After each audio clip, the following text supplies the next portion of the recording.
أعوذ بالله من الشيطان الرجيم.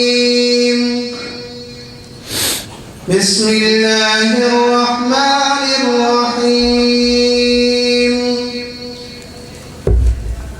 ولقد آتينا لقمان الحكمة أن اشكر لله ومن يشكر فإنما يشكر لنفسه ومن كفر فإن الله غني حميد. وإذ قال لقمان لابنه وهو يعظه يا بني لا تشرك بالله إن الشرك لظلم عظيم. ووصينا الإنسان بوالديه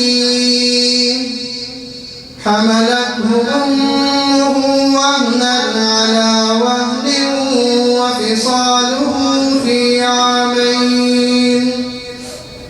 وفصاله في عامين أن اشكر لي ولوالديك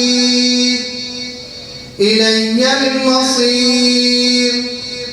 وإن جاهداك على أن تشرك بي ما ليس لك به علم فلا تطعهما وصاحبهما في الدنيا معروفا واتبع سبيل من أناب إلي ثم إلي مرجعكم فأنبئكم بما كنتم تعملون. يا بني إنها إن تك مثقال حبة من خردل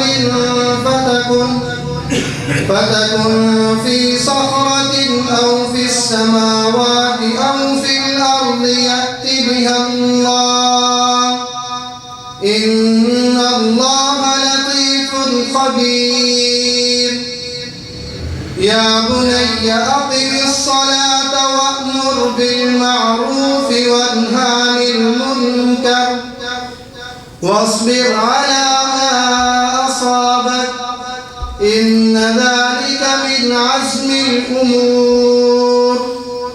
ولا تصعر خدك للناس ولا تمش في الأرض مرحا إن الله لا يحب كل مختال فخور. واقصد في مشيك واغضض من صوتك إن أنكر الأصوات لصوت الحمير. صدق الله العظيم. الحمد لله وحده والصلاة والسلام على من لا نبي بعده أما بعد فأعوذ بالله من الشيطان الرجيم بسم الله الرحمن الرحيم.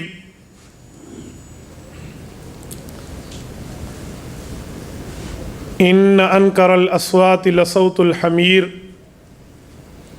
عن عبد الله بن بصر رضي الله تعالى عنه قال قال رسول الله صلى الله عليه وسلم طوبى لمن وجد في صحيفته استغفارا كثيرا. رواه الإمام الهمام بن ماجة القزويني في سننه. صدق الله العظيم وبلغنا رسوله النبي الأمي الكريم ونحن على ذلك لمن الشاهدين والشاكرين والحمد لله رب العالمین. رشتہ نہ ہو قائم جو محمد سے وفا کا صلی اللہ علیہ وسلم. رشتہ نہ ہو قائم جو محمد سے وفا کا پھر جینا بھی برباد ہے مرنا بھی اکارت. معزز دوستو، آج جامع مسجد حسنین شیخ یوسف نیازی چوک ڈیرہ اسماعیل خان میں اس جگہ زندگی میں پہلی بار گفتگو کا شرف حاصل ہو رہا ہے. بھائی عتیق الرحمن قریشی صاحب میرے محترم بزرگ بڑے بھائی، انہی کی دعوت پرخلوص پر حضرت مولانا قاری محمد یوسف صاحب کی معیت میں میں آپ کی خدمت کے اندر چند باتیں، چند گزارشات پیش کروں گا. بس آپ توجہ میری طرف رکھیں اور میری آنکھوں میں آنکھیں ڈال کر بات سنیں. میں نے انشاءاللہ آپ کا وقت ضائع نہیں ہونے دینا. یہ ڈبلنگ چھوڑ دیں بھائی، پہلے کہلا شریف اسپیکر ہے وہی چلائیں، ڈبلنگ نہ ہو، بالکل سادہ ہو. میں نے آپ کی خدمت کے اندر اصلاحی، روحانی، تبلیغی اجتماع کی طرز پر درس قرآن کریم پیش کرنا ہے. میرے دوستو، قرآن کریم وہ کتاب ہے جو ہر زمانے میں مسلمان کے لیے درس انقلاب ہے. درس کہتے ہیں سبق کو، انقلاب کہتے ہیں اپنے آپ کے تبدیل کرنے کو. قرآنی احکامات سن کے اگر ہمارے اندر بات سمجھ آ جائے تو ہم اپنی غلط زندگی سے ٹھیک زندگی کی طرف آ جائیں. قرآن کریم اللہ رب العزت کی وہ کتاب ہے جس کی تلاوت خود اللہ تعالیٰ نے فرمائی ہے. قرآن کریم اللہ رب العزت کا وہ کلام ہے جسے حاملین عرش نے اللہ پاک سے سنا تھا تو وہ بے ہوش ہو گئے تھے. جبرائیل علیہ السلام سامنے ٹھہرے تو حضرت جبرائیل سے پوچھتے ما قال ربنا، وہ فرماتے قال ربنا قال الحق، ہمارے اللہ نے جو کہا ہے وہ حق کہا ہے. میرے دوستو، حاملین عرش جن نے عرش کو اٹھایا ہوا ہے ان فرشتوں کی حالت یہ ہو گئی. اسی لیے یہ کلام اللہ اپنے اندر ایک وجد رکھتا ہے، اپنے اندر ایک تاثیر رکھتا ہے، اپنے اندر ایک طاقت رکھتا ہے، اپنے اندر ایک حیثیت رکھتا ہے. کلام اللہ کو جب بھی پڑھا جائے کلام اللہ پرانا نہیں ہوتا. حدیث پاک میں ہے وَلَا يُخْلَقُ عَنْ كَثْرَةِ الرَّدِّ، بار بار قرآن کریم پڑھو گے کبھی قرآن کے الفاظ تمہارے لیے پرانے نہیں ہوں گے. ہر بندہ پڑھتا ہے قرآن کی عجیب تاثیر سامنے آتی ہے.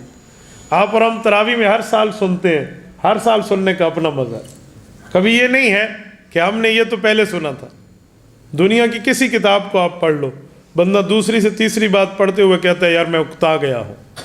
کوئی بہترین سے بہترین ناول اٹھا لو، کوئی سیریز اٹھا لیں، کوئی بک اٹھا لیں، لیکن آپ یہی کہیں گے یار میں بور ہو گیا ہوں. لیکن کلام اللہ کو بندہ پڑھے تو کبھی بور نہیں ہوتا. سیدنا علی المرتضیٰ رضی اللہ عنہ ارشاد فرماتے ہیں کہ جب میں چاہتا ہوں میں اللہ سے باتیں کروں تو میں نماز پڑھنا شروع کر دیتا ہوں، کیونکہ نماز میں بندہ اپنے خالق سے بات کرتا ہے.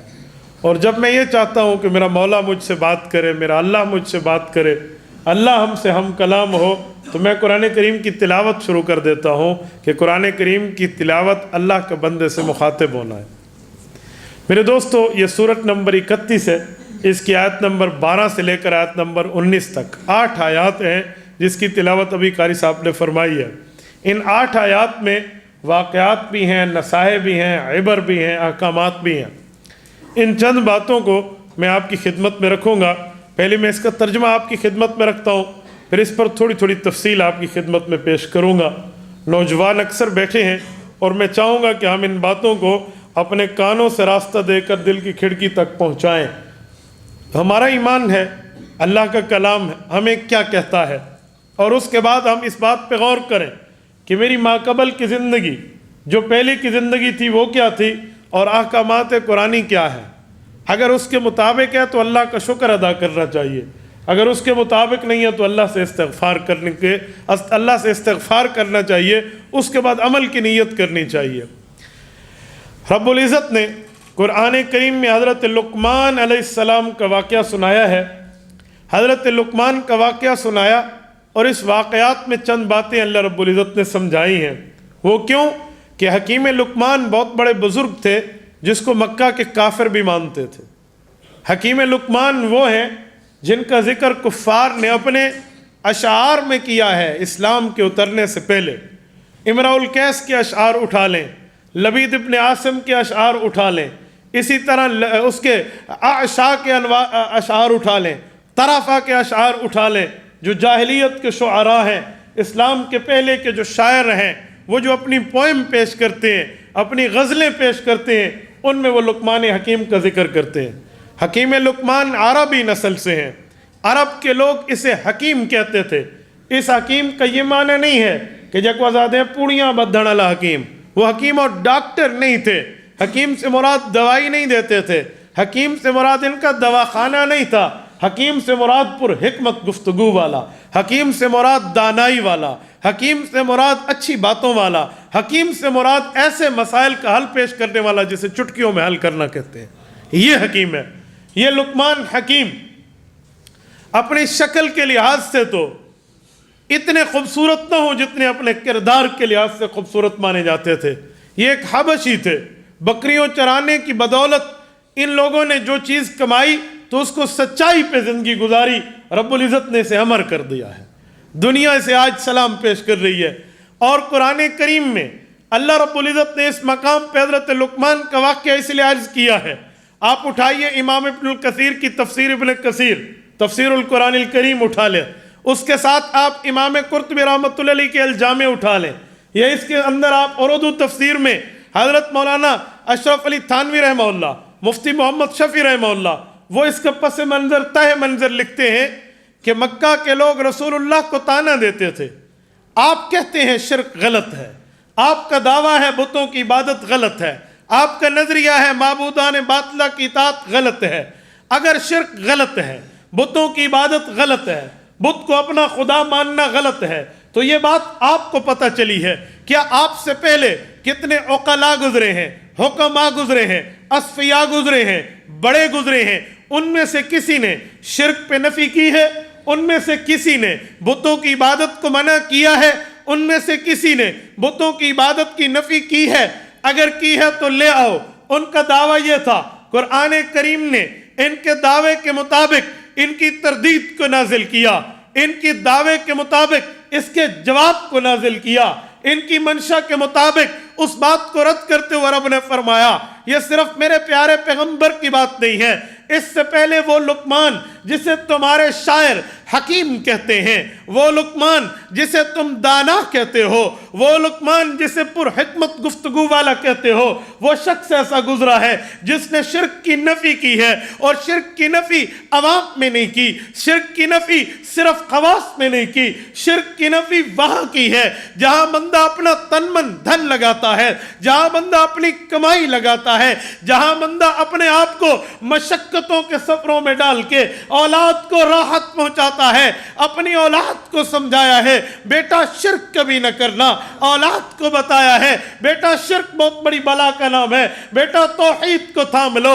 اللہ کی ربوبیت کے سامنے سر جھکا لو، اللہ کے احکامات کے سامنے جھکا لو، اپنی زندگی ٹھیک کر لو۔ مکہ کے لوگوں تم اپنے پیغمبر کو طعنہ کیوں دیتے ہو؟ یہ پہلا بندہ نہیں ہے، اس سے پہلے بڑے بندوں نے شرک کے خلاف بات کی ہے۔ یہ ہے پس منظر، اس بنیاد پہ یہ رکوع اترا ہے، اس بنیاد پہ یہ سورت اتری ہے۔ میں نے ان کے 4 رکوعوں میں 34 آیات میں صرف 8 آیات کا انتخاب کیا ہے، صرف 8 آیات 34 آیات میں، 4 رکوعوں میں 1 رکوع میں بطور سمری، بطور خلاصہ آپ کی خدمت میں پیش کرتا ہوں۔ اس سے آپ خود اندازہ لگا لیں کہ قرآن کریم ہمیں کیا بتاتا ہے۔ حق ہے، عوام کو چاہیے قرآن کریم پڑھے، لیکن علماء کی زیر نگرانی، سمجھنے والوں کی زیر نگرانی ان کے پاس آ کر پڑھے۔ جو قرآن خود اٹھاتا ہے، خود سمجھنا شروع کر دیتا ہے۔ قرآن کریم میں جواب موجود ہے، یضل بہ کثیرا ویہدی بہ کثیرا۔ قرآن کریم ہدایت بھی دیتا ہے، قرآن گمراہی بھی دیتا ہے۔ سوال اٹھتا ہے، قرآن کتاب ہدایت گمراہی کیسے دیتا ہے؟ ہدایت دینا تو سمجھ آئی ہے، گمراہی کا مطلب آداب کا لحاظ نہ رکھو، پلیت حالت میں پڑھنا شروع کر دو، جنبی حالت میں پڑھنا شروع کر دو۔ جن حالتوں میں قرآن پڑھا ہے، منع ہے پڑھنا، ان حالتوں میں ڈیز آف دا مینسز، ان دنوں میں خواتین تلاوت شروع کر دیں، ایام مخصوصہ میں اس کو قرآن پڑھنا شروع کر دیں۔ یہ آداب کی خلاف ورزی ہے۔ اور قرآن کریم صحابہ نے عربی ہونے کے باوجود، قرآن زبان عرب میں ہونے کے باوجود رسول اللہ سے سمجھا ہے صلی اللہ علیہ وسلم۔ اس سے پتہ چلا قرآن سمجھنے والوں سے سمجھنا پڑے گا، قرآن کے سمجھانے والوں سے قرآن سمجھنا پڑے گا۔ تو یاد رکھیں، اگر قرآن کریم عوام نے سمجھنا ہے تو علماء کی زیر نگرانی سمجھے، کون منع کرتا ہے؟ لیکن قرآن تختہ مشق نہیں ہے، قرآن بازتہ اطفال نہیں ہے، قرآن نعوذ باللہ کھلونا نہیں ہے جسے ہر آدمی چاہے خود ہی بیٹھ کے فیصلہ کرنا شروع کر۔ حضرت لقمان حضرت ایوب علیہ السلام کے بھانجے ہیں، حضرت داؤد علیہ السلام کا زمانہ پایا ہے۔ امام ابن کثیر کی روایت ابن عباس رضی اللہ عنہ کے واسطے سے پڑھی ہے۔ قرآن کریم بتاتا ہے وَلَقَدْ آتَيْنَا لُقْمَانَ الْحِکْمَةَ، اے پیغمبر آپ انہیں بتا دیں، ان لوگوں کو سنا دیں، ایک بزرگ گزرا ہے جسے لقمان حکیم کہتے ہیں، ہم نے اس پر حکمت کے پھول کھلا دیے تھے، اس پہ حکمت کی باتیں ڈال دی تھی، وہ بہت بڑی پر حکمت گفتگو کرتے تھے، ہم نے اسے بھی کہا تھا اے لقمان انشکر للہ، تجھے بھی اللہ کا شکر ادا کرنا پڑے گا۔ کیا معنی؟ تجھے اچھائی ملی ہے، تجھے شکر ادا کرنا پڑے گا۔ اچھا، وَمَن يَشْكُرْ فَإِنَّمَا يَشْكُرُ لِنَفْسِهِ، جو بندہ بھی شکر کرتا ہے وہ اپنے فائدے کے لیے شکر کر رہا ہے۔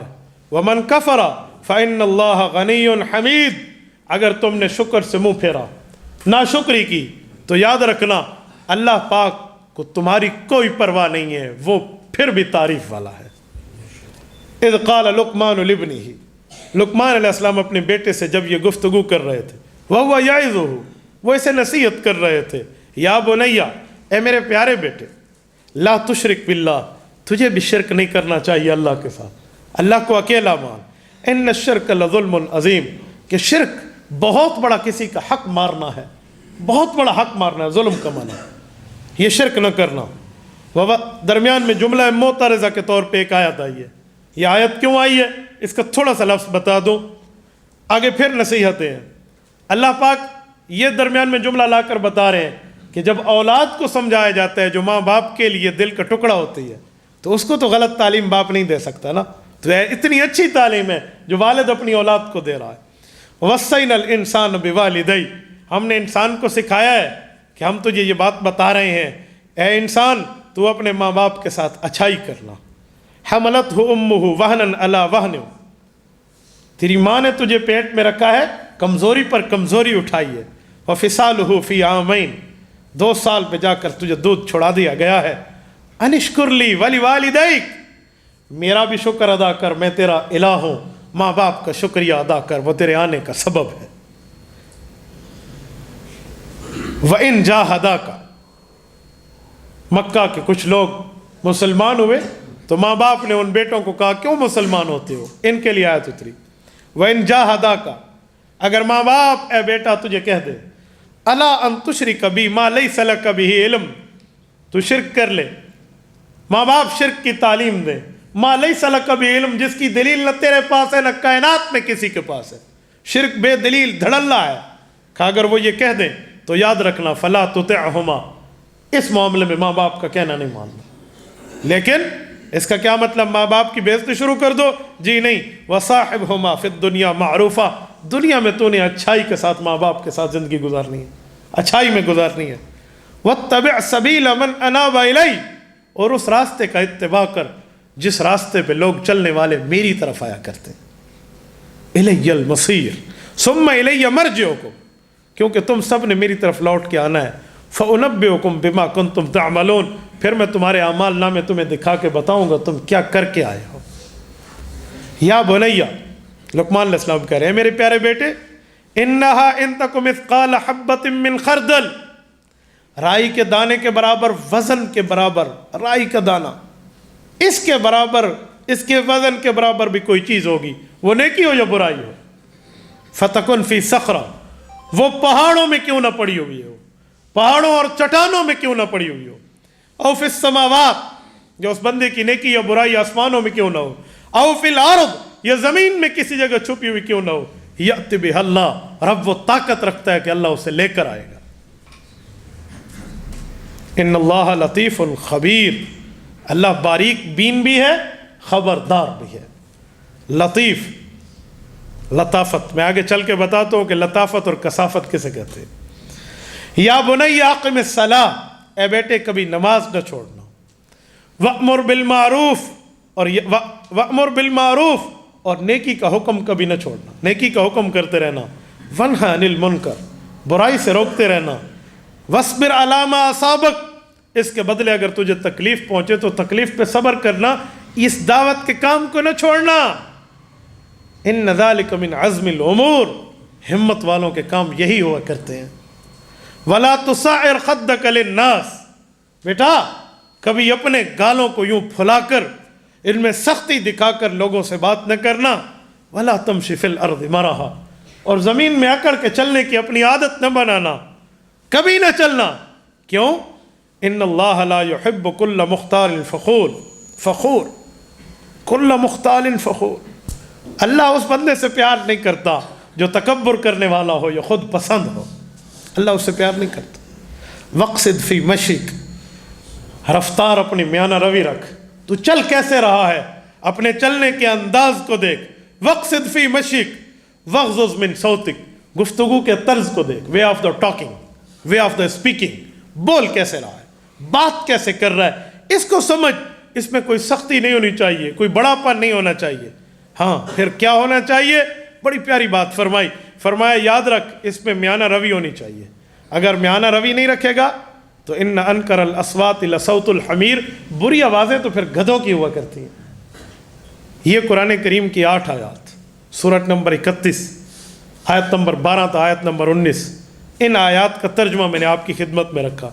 اب میں قدر تشریح آپ کی خدمت میں رکھتا ہوں، امید ہے آپ توجہ فرمائیں گے. وَلَقَدْ آتَيْنَا لُقْمَانَ الْحِكْمَةَ أَنِ اشْكُرْ لِي أَنِ اشْكُرْ لِلَّهِ. اس آیت کا آپس میں ربط، جسے کہتے ہیں ریلیشن، تعلق کیا ہے شکر کا اور عطائے حکمت کا. علماء نے لکھا ہے کہ آیت بتا رہی ہے کہ لقمان علیہ السلام کو دانائی ملی، حکمت ملی. اس کے بعد فرمایا ان اشکر للہ، تجھے اللہ کا شکر ادا کرنا چاہیے.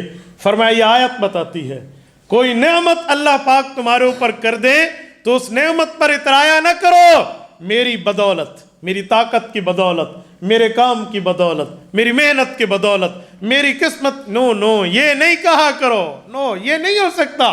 کیا ہوگا؟ اللہ نے مجھے عطا کیا ہے، یہ مزاج بناؤ. اس عطائے حکمت کے بعد بھی انشکر للہ، اللہ کا شکر ادا کرنا چاہیے. کیوں؟ جو بندہ شکر کرتا ہے، فرمایا اگر تم شکر کرو گے، لئن شکرتم لازیدنکم، تو نعمت بڑھ جائے گی. وَلَئِن كَفَرْتُمْ إِنَّ عَذَابِي لَشَدِيدٌ. نہ شکری کر دی تو پھر یاد رکھنا عذاب بڑا سخت ہے. نعمت پہ شکر پہ نعمت بڑھتی ہے. ایک بندہ مجھے کہنے لگا آنکھیں نعمت ہے. میں نے کہا جی ہاں. کہتے ہیں میں اس پہ شکر کروں گا 2 کی 4 ہو جائیں گی. میں نے کہا بیٹا تصویر کا ایک رخ دیکھتا ہے. میں تمہیں سمجھاتا ہوں. میں جو تمہیں کہتا ہوں اللہ پاک تیرے دل میں برکت عطا فرمائے تو 2 دل بن جائیں. ما جعل اللہ قلبین، اللہ پاک نے تو 2 دل نہیں بنائے. تو مراد یہ ہے یہ 2 آنکھیں وہ طاقت رکھیں گی جو لوگ 10 آنکھوں سے نہیں دیکھ سکیں گے. تیری آنکھوں میں برکات آ جائیں گی. برکت کہتے بھی وہی چیز ہے جو ہو قلت میں لیکن کثرت سے بھی آگے بڑھ جائے. تو فرمایا نشکر للہ، تجھے بھی اللہ کا شکر ادا کرنا چاہیے. اور میرے دوستو اللہ کا شکر ہوگا، نعمتوں میں کمی کبھی نہیں ہو سکتی. شرط یہ ہے کہ شکر کرنے والا مزاج آ جائے. اچھا جب شکر ہوگا انشکر للہ، اللہ کا شکر ادا ہو جائے گا. اور پھر فرمایا شکر پہ یہ نہ سمجھنا کہ تو شکر ادا کر کے بڑی چیز بن گیا. جی نہیں. وَمَن يَشْكُرْ فَإِنَّمَا يَشْكُرُ لِنَفْسِهِ. تیری ذات کا فائدہ ہے، تیری جان کا فائدہ ہے، تیرے معاملات کا فائدہ ہے. تجھے فائدہ اس میں نظر آئے گا. اچھا اور اگر تو یہ سمجھتا ہے کہ میں نے شکر چھوڑ دیا، فَمَن كَفَرَ فَإِنَّ اللَّهَ غَنِيٌّ حَمِيدٌ. پھر یہ نہ سمجھنا میں نے اللہ کا نقصان کیا ہے، وہ تو ساری کائنات سے مستغنی ہے، پوری کائنات اس سے منہ پھیر لے، وہ پھر بھی الہیت میں فرق لانے والا نہیں ہے. اس کی الہیت میں کیا فرق آتا ہے؟ وہ غنی ہے تم سے. اچھا ہمیں ضرورت ہے، اسے ضرورت نہیں ہے. حمید وہ تو تعریف والا ہے، اس کی تو تعریف ہے. کائنات مانے یا نہ مانے اس کی تعریف. یہ لقمان کا واقعہ بتایا. اچھا یہ ان کو حکمت ملی تھی، یہ معاملات ملے تھے. پھر اس کے بعد حضرت لقمان کے شکر پر ایک واقعہ امام ابن کثیر نے اس آیت کے تحت لکھا ہے کہ حضرت لقمان علیہ السلام بیٹھ کر گفتگو فرما رہے تھے تو ایک شخص آیا. اس نے آ کر کہا تو وہی لقمان نہیں ہے جو میرے ساتھ فلاں جنگل میں بکریاں چرایا کرتا تھا؟ انہوں نے کہا جی ہاں میں وہی لقمان ہوں. توجہ رکھنا، توجہ میری طرف رکھے. جی ہاں میں وہی لقمان ہوں. انہوں نے کہا یہ آپ کو مقام کیسے ملا؟ آپ تو بکریاں چرایا کرتے تھے، آج دنیا آپ کی باتیں سن رہی ہے اور لوگ آپ کے سامنے بیٹھے ہیں، آپ نے مرتبہ یہ مقام کیسے حاصل کیا؟ وہ فرمان لگے 2 باتوں سے. نمبر 1 میں نے سچ بولنے کی عادت بنائی ہے. نمبر 2 میں نے فضول باتوں کے ساتھ اپنا تعلق توڑ دیا ہے. سچ بولنے کی عادت اپنائی ہے اور فضول باتوں سے تعلق توڑ دیا ہے. یاوہ گوئی نہیں کرتا, لایانی گفتگو نہیں کرتا, کام کی بات کرتا ہوں بس ختم. نے کہا اچھا. شاگردوں میں سے کسی نے کہا حضرت ہمیں نصیحت کر دیں, اللہ ہمیں بھی یہ رتبہ عطا فرمائے. کہا بیٹا 2 4 5 چیزیں اور بھی ہیں, وہ بھی ساتھ اپنا لو تو اللہ پاک ایسا مقام عطا فرماتا ہے. وہ پوچھنے لگے جی کون سی بات؟ کہ سب سے پہلی بات ہے اپنی آنکھ میں حیا پیدا رکھو. ماں بہن بیٹی یہ سب کی سانجھی ہوتی ہے. عزتوں کا تحفظ کرنا جانو گے آپ کی عزتوں کو تحفظ دیا جائے گا. آج تم نے کسی کی عزت اچھالنے کے لیے اس کی عزت کو خراب کرنے کی کوشش کی, یاد رکھنا یہ قرض ہے جو تمہارے خاندان سے وصول کیا جائے گا. تو اپنی آنکھ میں حیا پیدا کر. نمبر 2, دوسری چیز یہ ہے کہ تو ایسا بن جا کہ اپنی زبان کو جھوٹ سے محفوظ کر لے. کچھ بھی ہو جائے تیری زبان سے جھوٹ نہیں نکلنا چاہیے. نمبر 3, اپنی شرمگاہ کی حفاظت کرنا سیکھ. زنا سے بچنا سیکھ, گناہ سے بچنا سیکھ, رب کی نافرمانیوں سے بچنا سیکھ, شرمگاہ کی حفاظت کرنا سیکھ لے. نمبر 3. نمبر 4 فرمایا اس کے ساتھ ایک بات یہ ہے کہ جب سچ بول کچھ بھی ہو جائے سچائی سے ہٹنا نہیں ہے, مضبوط رہنا ہے. یہ نہ ہو سچ بولو اور کوئی آدمی تمہیں رشوت دے دے, کوئی آدمی تمہیں لالچ دے دے, کوئی آدمی تمہیں کرپشن کے اوپر بات ڈالنے کے لیے تیری کوئی کمزوری لے کر آئے اور تو سچ سے پیچھے ہٹ جائے. جی نہیں, سچائی پہ قائم رہنا سیکھ. اس کے ساتھ نمبر 5 حلال روزی. تیرا کھانا حلال کا, تیرا پینا حلال کا, تیری عقل و شراب حلال کی. شراب کہتے ہیں پینے کو, شراب سے مراد وہ شرابی نہیں. تیرا کھانا پینا حلال کا, یہ معاملات تیرے ٹھیک ہوں, حلال کے ساتھ ہوں, کبھی بھی مسئلہ نہیں ہوگا. اور اس کے ساتھ ایک بات کو اور یاد رکھنا. کہا وہ کیا؟ کہا بیٹا جب کسی سے وعدہ کرنا تو وعدے کو وفا کرنا, عہد کو پورا کرنا. ان العہد کان مسئولا, رب کے ہاں اس کے بارے میں پوچھا جائے گا. وعدے کی پابندی کرنا سیکھو اور اس کے ساتھ مہمان کا اکرام کرنا سیکھو. اور فرمایا کہ آخری چیز یہ کہتا ہوں کہ اگر پڑوسی گھر میں نہ ہو تو اس کے گھر کی عزت اور اس کے گھر کی حفاظت کرنا اپنا حرز جان بنا لے. پڑوسی کی حفاظت بہت بڑی بات ہے. اللہ نہ کرے اس گناہ میں مبتلا ہو تو کہاں سے کہاں معاملہ جاتا ہے. کسی کی چھت اونچی ہو جائے تو دوسرے گھر میں جھانکے گا, دوسرے گھروں کے بارے میں معلومات رکھے گا. یاد رکھنا وقت ایک جیسا نہیں ہوتا, یاد رکھنا وقت ایک جیسا نہیں ہوتا. پھر یہ معاملات نکلیں گے. امام شافعی محمد ابن ادریس الشافعی رحمہ اللہ المتوفی 204 ہجری رحمہ اللہ ایک عجیب بات ارشاد فرماتے. فرمایا یہ جو زنا ہے نا وہ آنکھ کا ہو بد نظری, وہ کان کا ہو غیبت سننا, گانے سننا, غلط باتیں سننا, وہ زبان کا ہو غیبت کرنا, بہتان لگانا, کسی پر الزام لگانا, جھوٹ بولنا, یا وہ ہاتھ کا ہو یا وہ شرمگاہ کا ہو. یہ تمام زنا یہ قرض ہے اور قرض لوٹانے پڑتے ہیں. فرمایا اگر توبہ نہ کی تو پھر یہ قرض اس کے خاندان سے نکلے گا. تو میرے دوستو یہ حکیم لقمان کی نصیحت ہمیں کچھ سمجھا رہی ہے. تو اس نے کہا میں نے یوں شکر کرنا شروع کیا ہے, ان اعمال کی پابندی کی ہے, رب العزت نے مجھے اتنی بڑی حکمت سے نوازا ہے, دنیا میری گفتگو سنتی ہے. پھر بیٹے کی نصیحت. اذ قال لقمان لابنہ وہو یعظہ. لقمان علیہ السلام اپنے بیٹے سے گفتگو کر رہے ہیں اور اسے نصیحت کر رہے ہیں. اس سے پتہ چلتا ہے کہ جو والد ہے اس کی ذمہ داری ہے وہ اپنی اولاد کو نصیحت کرے گا, لیکن کب؟ مجمع میں, کب ڈانٹ کر, کب غصہ کر کے, کب اس کے دوستوں کے سامنے, کب لوگوں کے سامنے اس کو بے عزت کرنے کے لیے. جی نہیں, وہو یعظہ, وعظ یہ اسی سے نکلا ہے. ذرا اس کی تشریح پڑھ کے دیکھیں. وعظ و نصیحت کہتے ہی اسے ہیں جو کسی کی اچھائی کے لیے اپنے درد دل کے طور پر کہی جائے, اپنی اولاد کی تربیت کے لیے, اپنی اولاد کو سمجھانے کے لیے, ان کو اچھی باتیں سمجھانے کے لیے بہترین وقت تنہائی کا ہے. اور تنہائی کب کی؟ ہر وقت کی نہیں, خصوصاً رات کو سوتے وقت کی. بچے بڑی شوق سے قصے سنتے ہیں, بچے بڑی شوق سے سٹوریز اور کہانیاں سنتے ہیں, بچے بڑی شوق سے باتیں سنتے ہیں. ان باتوں میں آپ انہیں سمجھائیں ایک بچہ تھا، ماں باپ کا کہنا نہیں مانتا تھا، ایک دن اسے بخار ہو گیا، ڈاکٹر نے 2 انجیکشن لگا دیے، بیٹا وہ ایسے تھا، بس اللہ پاک ہمیں بچائے۔ آپ نے نہیں کہنا تو ماں باپ کا کہنا ماننا، آپ نے نہیں کہنا تو ماں باپ کی عزت کر۔ غیر شعوری طور پہ آپ کا بچہ سمجھے مجھے ماں باپ کی عزت کرنی چاہیے ورنہ بخار کا انجیکشن لگے گا۔ یہ ہوتی ہے نصیحت، یہ بہترین وقت ہے۔ اور آج ہم ترغیب دینے کے لیے مرغب بن جاتے ہیں، پتہ نہیں مبلغ بن جاتے ہیں، محقق اور مدرس بچوں کے سامنے بیٹھ کے فلسفے جھاڑنا شروع کر دیتے ہیں۔ ان فلسفوں سے تمہاری اولاد نے ضدی بننا ہے، کبھی بات نہیں ماننا۔ بات ماننے کا ٹائم یہ ہے، اسے اس انداز سے سمجھو۔ کسی بچے کو چاہتے ہو حافظ قرآن بنا لو، اسے حفظ قرآن کی فضائل نہیں سناؤ، وہ تو بچہ ہے، حفظ قرآن کے فضائل اس کے ماں باپ کو سنائے تاکہ وہ ادھر لائے۔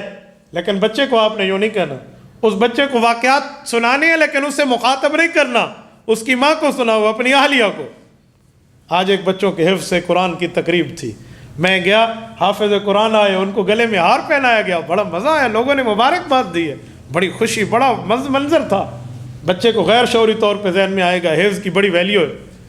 ہو سکے تو اپنے بچے کے سامنے حافظ بچے کو بلوا کر اسے انعام دو، انعام دے کر کہو بیٹا تو حافظ قرآن ہے، یہ لے تیرا انعام ہے، تاکہ تمہارے بچے کا ذہن بنے۔ پھر دیکھیں بچوں کو نصیحت کیسے ہوتی ہے۔ آج ہم خود ماں باپ بگاڑتے ہیں اپنے بچوں کو، پھر کیا کہتے ہیں، چھوٹے لاتا ہے بہو چنگا آئی آنکھیں منیندہ، ہوں مندیل تھی گیا ہے، ہوں پیو مادہ آنکھا نہیں منیندہ۔ یہ تب ہوتا ہے جب میں نے اپنے رویے سے اسے بدلا ہے۔ ایک شاگرد میرے سامنے فون سن رہا تھا تو چپ سا ہو گیا۔ میں نے کہا کیا ہوا؟ چھوڑیں استاد جی۔ میں نے کہا بیٹا بتائیں تو صحیح۔ میں نے کہا ابھی تم اپنے بیٹے کو کہہ رہے تھے ماں کو کیوں مارا، ماں کو نہ مارا کر۔ اس نے کہا مجھے میرے بیٹے نے کہا ابو جو تو مارتا ہے میری امی کو تو خیر ہے، میں ماروں تو غلط ہے۔ میں نے کہا دیکھ لیا، تمہارے بچے تمہارے عادات دیکھتے ہیں، تمہارے بچے تمہارے اطوار دیکھتے ہیں، تمہارے بچے تمہارے معاملات دیکھتے ہیں، تمہارے بھاشن نہیں سنتے۔ پوتری میں نہ کیتا کر، وہ یہ نہیں سنتا، اسے اپنا عمل دکھاؤ۔ میں نے بہت اچھی ترتیب دیکھی، ایک عربی شیخ نکلا باہر، اس کے ساتھ اس کا بیٹا بھی تھا، پوتا بھی تھا۔ بیٹے نے اپنے باپ کے پاؤں میں جوتی آنے والی جوتیاں سیدھی کی تو پوتے نے اپنے باپ کے یعنی دادا کے بیٹے اپنے ابو کی جوتیاں سیدھی کر دی۔ یہ ترتیب ہوتی ہے، یہ نہیں وانج پوتر پہلی جوتی سیدھی کر، یہ کون سی بات ہے؟ تو وَهُوَ يَعِظُهُ یا بنیا، یا ابنی نہیں کہا، یا بنیا، اے میرے پیارے بیٹے، یا ابت افعل ما تؤمر، یا ابتی، یہ تا کس کے لیے آئی ہے؟ اب میں تو بات پوری ہو گئی تھی، تو یہ بھی ایسے ہے۔ بنیا، بنی اولاد، بنیا بچونگڑا، چھوٹا بچہ، یہ جملہ بتا رہا ہے کہ تمہارا انداز پیار والا ہونا چاہیے، تمہارا انداز محبت والا ہونا چاہیے، تمہارا انداز دل کے منہ لینے کے لیے ہونا چاہیے، دل توڑنے کے لیے نہیں ہونا چاہیے۔ یا بنیا، اے میرے پیارے بیٹے، بات سن، کیا کہا؟ لا تشرک باللہ، اللہ کے ساتھ شرک نہ کرنا۔ شرک بہت بڑی چیز ہے۔ یہ اس عمر میں اپنے بیٹے کو حضرت لقمان نصیحت کر رہے ہیں جب بیٹا جوان ہو چکا ہے، اسی لیے ڈائریکٹ حکم کر رہے ہیں تو یوں نہ کرنا۔ میں نے جو بتایا ہے وہ بچپنے کا معاملہ ہے، ڈائریکٹ جب ہو جائے نا، جب بچہ بڑا ہو جائے، سنجیدہ ہو، پھر اسے خطاب کر کے سمجھایا جا سکتا ہے۔ لا تشرک باللہ، اچھا، ان الشرک لظلم عظیم، کیونکہ شرک جو ہے یہ کسی کا بہت بڑا حق مارنا ہے۔ ظلم کسے کہتے ہیں؟ وضع الشیء فی غیر محلی، جو جس کا مقام نہ ہو وہ مقام اسے دے دو، یہ ظلم ہوتا ہے۔ تو فرمایا رب کا مقام اشتراکیت کا نہیں ہے، رب کا مقام اجتماعیت کا نہیں ہے، وحدانیت کا ہے، وہ اکیلا ہے۔ توحید توحید ہے، رب کو ایک ماننا ہے، الہ ماننا ہے۔ غموں میں، مشکلوں میں، مصیبتوں میں، آفات میں، بلیات میں جسے پکارنا ہے وہ کون ہے؟ کون ہے؟ ایک اللہ۔ کون ہے؟ ایک اللہ۔ ان الشرک لظلم عظیم، بیٹا شرک بہت بڑا کسی کا حق مارنا ہے، بہت بڑا ظلم ہے۔ اور یقین مانیں اس شرک کی وجہ سے کیا سے کیا معاملات بندے کے ختم ہو جاتے ہیں۔ تھوڑا سا بندہ غور کر لے کہ میری زندگی میں شرک ہے تو نہیں، اللہ محفوظ فرمائے۔ آج بندہ مشرک تو نہیں ہے لیکن شرک کی چیزیں بعض اوقات ماحول کی وجہ سے اندر آ جاتی ہیں۔ سب سے پہلے امید اللہ پہ ہونی چاہیے۔ آج ہمارے بچے بیمار ہوں، ہمیں امید ڈاکٹروں سے لگ جاتی ہے۔ بیمار بچہ ہو، بیمار کوئی ہو، فوراً کہتے ٹیکہ لوایا وے، سوا لواؤ سے بھی کو، ہماری ذہنیتیں بدل گئی ہیں، یوں نہیں ہونا چاہیے۔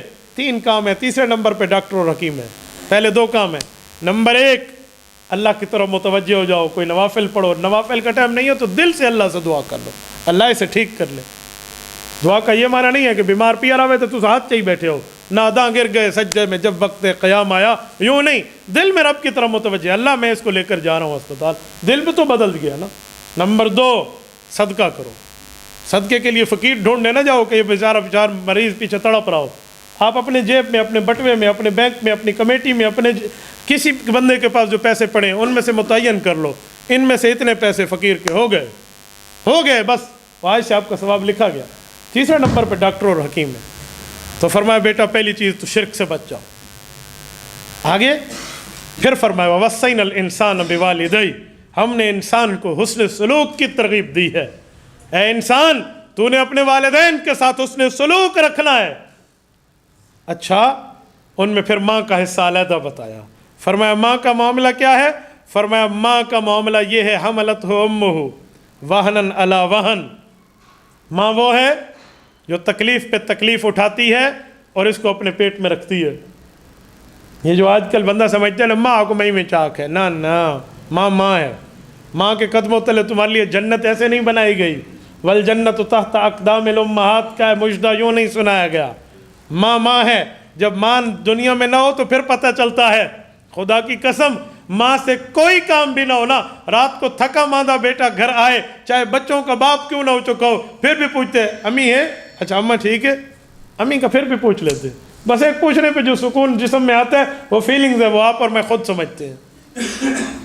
تو فرمایا اپنی ماں کے اس معاملے کو یاد کرو جو اس نے تکلیف در تکلیف تمہیں پالا اور پوسا اور تمہیں پیٹ میں اٹھایا۔ وَفِصَالُهُ فِي عَامَيْنِ، اور پھر 2 سال تو اس کی چھاتی سے دودھ پیتا رہا۔ اپنا وہ زمانہ بھی دیکھ۔ آج تو ماں کے خلاف زبان بولتا ہے، جس ماں نے تمہیں زبان میں بولنے کے طرز سمجھائے تھے، جس ماں نے تمہیں قوت گویائی میں مدد دی ہے، اس ماں پہ اپنی چرب زبانی نہ چلا، اس ماں کو اپنی چرب زبانی نہ دکھا۔ انشکر لی ولی والدیک، میرا بھی شکر ادا کر، میں تیرا رب ہوں۔ والدین کا بھی شکریہ ادا کر، وہ تیرا دنیا میں آنے کا سبب ہے، دنیا میں آنے کا ذریعہ ہے، ان کا بھی شکر ادا کر۔ میرے دوستو، 2 معاملے ایسے ہیں، ایک اس جیسے مضمون کی آیتیں اور ایک توحید کے مضمون کی آیتیں۔ وہاں توحید کے بعد رسالت نہیں کہی گئی، والدین کہے گئے، حالانکہ توحید کے بعد نمبر رسالت کا ہے ترتیب ایمان کے اعتبار سے۔ لا الہ الا اللہ کے بعد محمد رسول اللہ کو جوڑ دیا گیا ہے، اشہد ان لا الہ الا اللہ کے بعد رسالت کو جوڑ دیا گیا ہے۔ قرآن میں بھی ایسے ہے، لیکن یہ جو 2 مسئلے والدین کے آ جاتے ہیں نا، شکریہ کہو یا ماں باپ کے کہنا ماننے کہو، ان کے ساتھ حسن سلوک کہو، تو رب توحید کے بعد خدمت والدین کو جوڑتے ہیں۔ قرآن کریم نے ہر موقع پہ جب یہ مضمون چلا ہے، اللہ کے بعد فوراً ماں باپ کا ذکر کیا۔ سورۃ بنی اسرائیل میں نہیں ہے، وَقَضَى رَبُّكَ أَلَّا تَعْبُدُوا إِلَّا إِيَّاهُ وَبِالْوَالِدَيْنِ إِحْسَانًا، الا إِيَّاهُ، رب کی توحید کے بعد والدین کہا حسن سلوک پر۔ اور یہاں بھی یہی ہے، انشکر لی وَلِوَالِدَيْكَ، میرا بھی شکر ادا کر، ماں باپ کا بھی شکر ادا کر۔ رسالت کا رتبہ بہت بڑا ہے، لیکن آپ کو اور مجھے بتایا جا رہا ہے کہ ادھر شکریہ میں آپ کے ماں باپ بیٹھے ہوئے ہیں، ان کا مقام اتنا ہے، ورنہ ایمان کی ترتیب سے تو پہلے توحید ہے پھر رسالت۔ الی المصیر، یاد رکھنا تم تمام نے، چاہے تم ہو تمہارے ماں باپ ہو، تم نے میری طرف لوٹ کے آنا ہے، تم نے میرے پاس پہنچنا ہے۔ وَإِن جَاهَدَاكَ عَلَىٰ أَن تُشْرِكَ بِي مَا لَيْسَ لَكَ بِهِ عِلْمٌ فَلَا تُطِعْهُمَا وَصَاحِبْهُمَا فِي الدُّنْيَا مَعْرُوفًا۔ فرمایا بیٹا یہ بات یاد رکھ، اگر کوئی والد یا والدہ صاحب الایمان و صاحبۃ الایمان نہ ہو، مؤمن اور مؤمنہ نہ ہو، مسلم اور مسلمہ نہ ہو، رب کی توحید نبی کی رسالت کی انکاری ہو، اور وہ تجھے دین، شریعت، مذہب، ایمان، اسلام کے خلاف بات کریں، اللہ کے دین کے خلاف حکم کریں، تو یاد رکھنا ایسے باتوں میں ماں باپ کی اطاعت واجب نہیں ہے، ماں باپ کی اطاعت فرض نہیں ہے، ماں باپ کا کہنا ماننا لازم نہیں ہے، آپ نے اللہ کی بات کو ماننا ہے۔ کیوں؟ لا طاعت لمخلوق فی معصیت الخالق، اللہ کی نافرمانی میں، اللہ کی نافرمانی میں کبھی مخلوق کی اطاعت جائز نہیں ہے، اللہ کی نافرمانی میں کبھی مخلوق کی بات نہیں ماننی، اللہ کی نافرمانی میں مخلوق کی اطاعت کا کوئی حصہ موجود نہیں ہے۔ پھر فرمایا وصاحبہما فی الدنیا معروفا، یاد رکھنا دنیا کے اندر تو نے ماں باپ کے ساتھ اچھائی در اچھائی کرنی ہے، وہاں یہ نہیں کرنا کہ میرے مذہب پہ نہیں ہے، میرے ساتھ دین میں ہم نوا نہیں ہیں تو میں ان کی عزت اور احترام کو تار تار کرنا شروع کر دوں، جی نہیں، یہ تیرا کام نہیں ہے، تو نے ماں باپ کی جوتیوں میں پانی پینا ہے، دوسرے لفظوں میں یعنی یوں خدمت کرنی ہے۔ اچھا اب میں آپ کی خدمت میں ایک جملہ لاتا ہوں، مفکر اسلام شیخ الہند مولانا محمود حسن دیوبندی رحمہ اللہ کے شاگرد، شیخ الحدیث و تفسیر امام انقلاب مولانا عبید اللہ سندھی رحمہ اللہ، اللہ اس کی قبر پہ کروڑوں اربوں رحمت نازل فرمائے۔ ماں مسلمان نہیں تھی، بیٹا وقت کا شیخ الحدیث بنا ہے، لیکن وہ صاحبہما فی الدنیا معروفہ کا منظر یہ کیا، علم حدیث پڑھا رہے ہوتے، علم حدیث کی کتاب سامنے ہوتی، وہاں سے ماں جوتی اتار کے آتی، وہ دیکھتے ماں کے ہاتھ میں جوتی ہے، یہ کتاب کو اٹھا کر ایک طرف رکھ دیتے اور ماں کے سامنے اپنے سر کو کر دیتے، شاگردوں کی موجودگی میں ماں مارنا شروع کرتی، بوڑھی عورت تھی، کیا مارنا تھا اس کو، 2 4 5 10 جوتے، جیسے دین چھوڑ دیا ہے، ماں باپ کا دین چھوڑ دیا ہے، بد دین ہو گیا، سنتا رہتا سنتا رہتا سنتا رہتا، ہاتھ سے کبھی جوتے گر جاتے تو ماں باپ ماں کو جوتا دینے کے لیے ہاتھ سے اٹھا لیتے، توجہ رکھنا، وہ ہاتھ سے جوتا اٹھا کر دے دیتے، اماں یہ لیں، ماں پھر مارتی، جب ماں تھک جاتی پھر جوتا اٹھا کے پاؤں میں پہناتے اور ماں کو اٹھا کے گھر پہنچا آتے، اب ماں تیرے دین نے تجھے یہ حالت سکھائی ہے، میرے دین نے مجھے یہ ادب سکھایا ہے۔ ماں ماں ہوتی ہے، ماں ماں ہے۔ رسول اکرم صلی اللہ علیہ وسلم کے لیے طبقات ابن سعد میں لکھا ہوا ہے، طبقات ابن سعد جلد اول باب ذکر آمنہ بنت وہب کتاب رضی اللہ عنہ۔ امام ابن سعد امام بخاری سے بھی 35 سال پہلے دنیا سے گئے ہیں، 35 سال سے بھی زیادہ عرصہ، المتوفی 230 ہجری۔ امام ابن سعد تاریخ ابن سعد جلد اول طبقات ابن سعد میں لکھا کہ رسول اکرم صلی اللہ علیہ وسلم عمرۃ القضاء کے سفر پہ سن 7 ہجری میں جب مدینہ منورہ سے مکہ مکرمہ جا رہے تھے، جب رسول اکرم صلی اللہ علیہ وسلم کی عمر 57 برس کے لگ بھگ تھی، 57 برس کے لگ بھگ، حضور پاک علیہ السلام ابوا کی بستی سے گزرے تو صحابوں کو کہا یہاں میری اماں کی قبر ہے، یہاں میری امی کی قبر ہے۔ اللہ کے رسول ابوا میں اس پہاڑی پہ گئے ہیں، امام ابن سعد لکھتے ہیں عمرۃ القضاء کا سفر ہے، اللہ کے رسول نے وہاں پر جا کر یوں بیٹھے ہیں جیسے بچہ یوں بیٹھتا ہے، احتبا کی حالت میں اس طرح بیٹھے اور صحابہ کرام ساتھ بیٹھے۔ فَأَصْلَحَ قَبْرَ أُمِّهِ، رسول اللہ صلی اللہ علیہ وسلم نے اپنے امی جان کی قبر کی مٹی کو درست کرنا شروع کیا۔ وَبَكَى النَّبِيُّ صلی اللہ علیہ وسلم وَبَكَى الْمُسْلِمُونَ لِبُكَائِهِ صلی اللہ علیہ وسلم۔ امام ابن سعد فرماتے ہیں اللہ کے رسول روئے اور ان کے رونے کو دیکھ کے صحابہ کا مجمع زاروں قطار رونے لگا۔ میں نے جتنا پڑھا ہے میں اس کی بنیاد پہ کہتا ہوں، اتنا صحابہ کے مجمع نے رونے کا ذکر جو یہاں آیا ہے نا، میں نے اتنا اکٹھا رونا کہیں نہیں پڑھا جو اس طرح مجمع روئے، قبروں کو سیدھا کیا اور قبر کو ٹھیک کیا، اور اللہ کے رسول دعا کرتے رہے والدہ محترمہ کی قبر پہ، اور پھر اس کے بعد کیا فرمایا؟ فرمایا ادرکت رحمت امی، مجھے اپنی امی کی شفقتیں یاد آ گئی تھی، مجھے اپنی امی کا پیار یاد آ گیا تھا۔ یہ کب کی بات ہے؟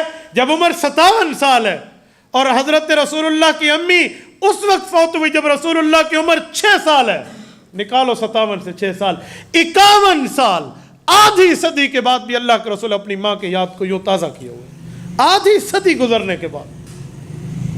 تو میرے دوستو ماں ماں ہوتی ہے، ماں جو بھی کہہ دے، ہاں دینی معاملات میں غلط کہے تو اتباع نہ کرو، لیکن اس کا معنی یہ نہیں ہے تو ماں کے سامنے بک بک کرنا شروع کر دے۔ وَاتَّبِعْ سَبِيلَ مَنْ أَنَابَ إِلَيْهِ، بات اس کی ماننی ہے جس بات کہ ماننے میں تجھے اللہ کا راستہ نظر آئے. الیہ مرجعکم فانبئکم بما کنتم تعملون. تم نے اور تمہارے ماں باپ نے اور تمہارے تمام لوگوں نے میری طرف لوٹ کے آنا ہے, پھر میں بتاؤں گا تم نے کیا کیا, کیا اچھا کیا کیا برا کیا. جانا تو تم نے سب نے اللہ کی طرف. پھر اگلی نصیحت شروع کی حضرت لقمان نے اپنے بیٹے کو. یا بنی انہا ان تکو مثقال حبۃ من خردل. بیٹے تجھے رب کی طاقت بتاؤں, میرے لخت جگر میں تمہیں اللہ کی حیثیت بتاؤں. ابو جان ضرور بتائیے کہ میرے اللہ کی طاقت یہ ہے کہ اگر ایک رائی کے دانے کے برابر نیکی ہے یا برائی ہے, تم نے کر لی تو یہ نہ سمجھنا میرا عمل ختم ہو گیا. جی نہیں, مسقال کہتے ہیں وزن کو, حبہ کہتے ہیں رائی کو, حبہ کہتے ہیں دانے کو, خردل کہتے ہیں رائی کو.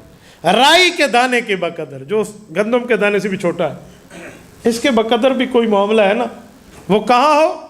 فتکن فی صخرہ, پہاڑ کی چوٹیوں میں کیوں نہ ہو, وہاں گھاٹیوں میں کیوں نہ ہو, او فی السماوات, آسمانوں میں کیوں نہ ہو, او فی الارض, زمینوں میں کیوں نہ ہو, یأتی بہ اللہ, رب اسے لا کر دکھائے گا. اللہ کی توحید بتائی جا رہی, رب کا دیکھنا, رب کی قدرت, رب کی سماعت, رب کی بصارت بتائی جا رہی. اللہ رب العزت کے دیکھنے کے لیے علماء ایک مثال دیتے ہیں کہ رب العزت کا دیکھنا ایسا ہے جہاں ہم بندے کا دیکھنا کیا جائے گا, ہم تو سامنے دیکھیں پیچھے نہ دے سکے. رب العزت کا دیکھنا کیا ہے؟ وہ بغیر ان آلات کے دیکھنے, ان میں سے کسی کا محتاج نہیں ہے, وہ صمد ہے. ہوا یرا نملۃ السوداء علی الصخرۃ الصماء فی اللیلۃ الظلماء. کالی رات میں کالے پہاڑ کے کالے پتھر پہ کالی چونٹی کو چلتے ہوئے بھی رب دیکھتا ہے.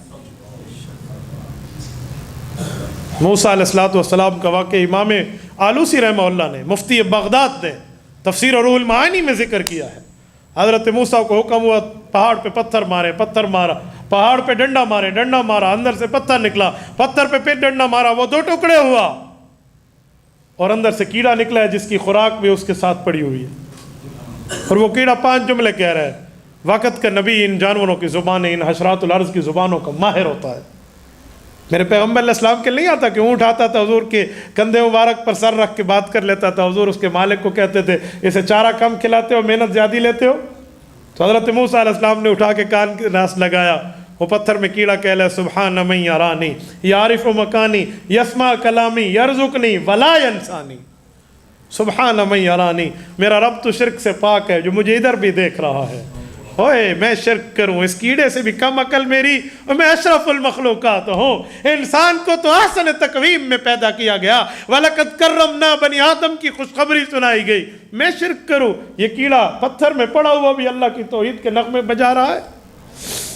سبحان من یرانی, تو پاک ہے شرک سے, تو مجھے یہاں بھی دیکھتا ہے. یعرف مکانی, میری جگہ کو جانتا ہے. یسمع کلامی, میری بات جو کرتا ہوں اسے قبول کرتا ہے.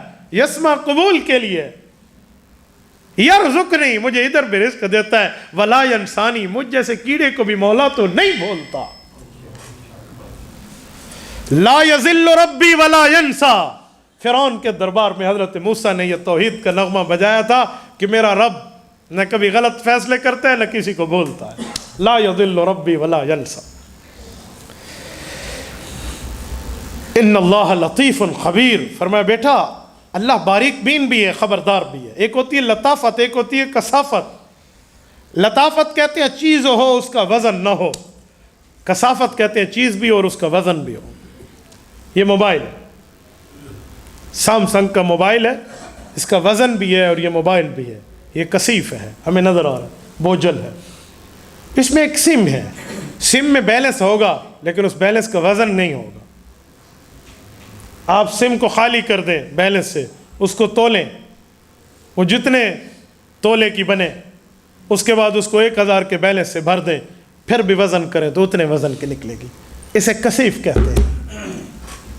اللہ پاک لطیف الخبیر, کثافت کا علم بھی رکھتا ہے, لطافت کی جان بھی رکھتا ہے. اللہ کو سب جانکاری ہے, اور رب کو پتہ ہے تیرے دل میں ارادے کون سے ہیں, تیرے دل میں اٹھنے والی خواہشات کون سی ہیں, تو نے کون سی اچھائی یا کون سی برائی کی باتیں کرنا ہے. لطیف خبیر, پتہ ہے اسے, وہ سب کچھ جانتا ہے. ان چیزوں کو بھی جانتا ہے جو وزن رکھتی ہیں, ان چیزوں کو بھی جانتا ہے جو وزن نہیں رکھتی. لیکن رب العزت کے علم میں یا بنی اقم الصلاۃ، بیٹا نماز کبھی نہ چھوڑنا، نماز کی پابندی کرنا۔ اقرا الصلاۃ نہیں فرمایا، اقم الصلاۃ فرمایا۔ نماز پڑھنا نہیں، نماز کا قائم کرنا فرمایا۔ نماز پڑھنے کا معنی یہ ہے وہ کبھی پڑھ لی کبھی نہیں پڑھی، نہ کوئی عطا، نہ کوئی پتہ، نہ کوئی ٹائم کا پتہ، نہ کوئی وضو کا پتہ، نہ کوئی مسائل کا پتہ، نہ امامت، نہ جماعت، کچھ نہیں پتہ، بس ٹھیک ہے جنتے ویسے لوگ کو ایسا ویسے ڈنڈا چاہیے، جیسے ہمارے ہاں ترتیب ہے یہ نماز کا پڑھنا ہے۔ تو رب نے پڑھنے کی بات نہیں کی، نماز کے قیام کی بات کی ہے۔ قیام کا معنی تمہیں اوقات صلاۃ معلوم ہونے چاہیے، تمہیں غروب اور طلوع پتہ ہونا چاہیے، تمہیں جماعتوں کے ٹائم کے بارے میں علم ہونا چاہیے، تمہیں نماز کا اہتمام ہونا چاہیے، یہ ہے اقم الصلاۃ۔ اور قرآن نے اوقات بھی متعین کر دی ہے، اقم الصلاۃ لدلوک الشمس الی غسق اللیل وقرآن الفجر، پوری ترتیب دی ہے رب نے۔ فسبحان اللہ حین تمسون وحین تصبحون، رب نے پورے اوقات بتا دی۔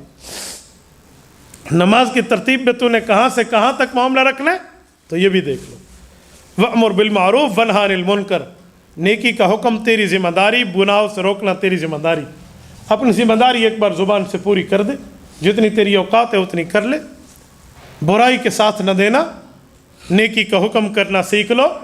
آج کوئی نیکی کی بات کرے تو اسے شکر کرنا چاہیے سننے والے کو، یار نیکی کی بات تو کر رہا ہے۔ آج ہمارے یہاں ایک عجیب ترتیب ہے، شیطان نے پٹی پڑھا دی، خود بھی نیکی نہ کی، اور جس نے نیکی کا حکم کیا اسے کہا تو وڈا دین دا ڈنڈا آیا ودیں، دیکھو وڈا دین دی خبرن، تو دین دا تھمبا لگا کھڑوتے ہیں۔ یہ ہمیں شیطان نے پٹیاں پڑھا دی، ہم نے اس کے مذاق اڑانا شروع کر دیے، ہم نے اس کے خلاف باتیں شروع کر دی۔ نہ بیٹا نہ، یہ کون سی پٹیوں پہ میں چل پڑا، یہ کون سے ڈگر پہ میں چل پڑا؟